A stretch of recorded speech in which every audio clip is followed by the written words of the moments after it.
This is Chris Jenkins with my day after game thoughts for this week's matchup, or I should say last week's matchup, of the Carolina Panthers and the Tampa Bay Buccaneers. A game that I admit kind of took a nap on for about 7 minutes and didn't see all of it, because for a lot of this game first it was frustrating and then it was a little bit boring.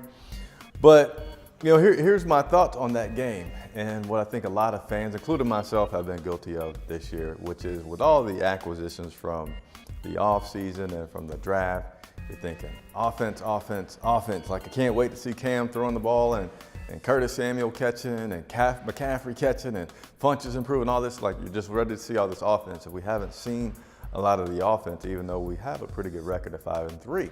And we all this talk about Mike Shula. But what we're forgetting about, or I feel like it's been overlooked, is just how great the defense has been. So that's my day after emphasis, is just how good this defense has been. You got to remember the first 2 games, they didn't allow a touchdown at all. And then just yesterday, they haven't allowed any touchdowns as well. So that's incredible. And you look at it, was 3 games where there were touchdowns that were being allowed. And that was a time where Kuechly was out, Kurt Coleman was out. And we played some pretty good teams during that time. But the defense is still pretty darn good. And as a matter of fact, the defense hadn't allowed an offensive touchdown for the second consecutive time, and 4 times this season. Pretty good defense. Let's talk about sacks. We have Julius Peppers that's, it seems like he gets a sack every game, but the team currently is ranked 2nd in the NFL with sacks. We got 27 of those sacks, right? Not 27 of those, we have 27 total sacks. Other thing that we're looking at is takeaways. Now, we hadn't had all the exciting takeaways and interceptions that we've been looking forward to getting, but yesterday we had 2 of those interceptions. One by Kurt Coleman, just got back. One by Luke Kuechly, just got back. And then we had a turnover.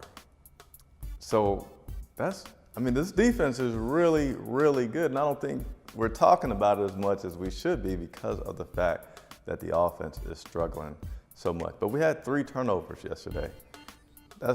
That's great. And those turnovers for ones led to touchdowns, and one of them was a field goal. So I'm going to say to myself and share with you guys, let's not forget how much a defense can save a team, how far a football team can go with a good defense. And we have that on our side right now. We have an extremely, extremely good defense. And shouts out to James Bradbury. He's my boy. He's still been holding it down as a corner, doing extremely well. So one other thing I want to talk about is that I like to interact with you guys, and I forget the Twitter name, so if you're watching, my bad, but brought up the point about Christian McCaffrey not running up the middle, and Cameron Artis-Payne doing really good, running up the middle. Let's use. So I asked him a question and said, "Are you wanting us to use Cameron Artis-Payne and stop using Jonathan Stewart?" And he said, "No, I want to see more Cameron Artis-Payne, taking away the rushes that Christian McCaffrey would get, and using Christian McCaffrey just more all over the place." And I think he might have said I can't remember that guy's name from the Patriots, that's all over the place. And then continue to let Stewart get the carries that he's getting right now.